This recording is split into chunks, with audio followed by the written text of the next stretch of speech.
স্বার্থপর এই দুনিয়া খোদার কসম কারোর জন্য থামে না, বড় স্বার্থপর। হ্যাঁ, যেদিন বাপের জানাজা পড়ে, যেদিন বাপের লাশ কবরে দাফন করে, সেদিনও বংশধর সন্তান ছেলে মেয়ে ঘন্টাখানিক 2-4 ঘন্টা কাইন্দা কাটটা হইলো, রাতের বেলা ঠিকই ভাত খায়। হ্যাঁ, পাশের ঘর থেকে খানা আনে, বাবারা ঠিকই খায়। স্বার্থপর দুনিয়া থামে না রে ভাই, থামে না দুনিয়া। ওই জন্য আমাদের কারোর জন্য থামবে না। তুমি আমি মরে গেলে শেষ। আবারও বলছি কথা, আমি মরে গেলে এরপরে পৃথিবী যত আধুনিকে হোক না কেন, আমার কি কথা বুঝছেন? আমি মরার পরে যদি সবার ঘর স্বর্ণের বাড়ি হয়ে যায় তো আমার লাভ হইল কি? আমার মৃত্যুর পরে যদি সব মানুষ আধুনিক হইয়া সাঁদের দেশেও জায়গা, আমার ফায়দা কি?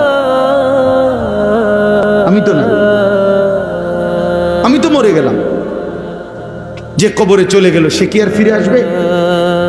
আল্লাহ আমাদেরকে বুঝ দান করেন।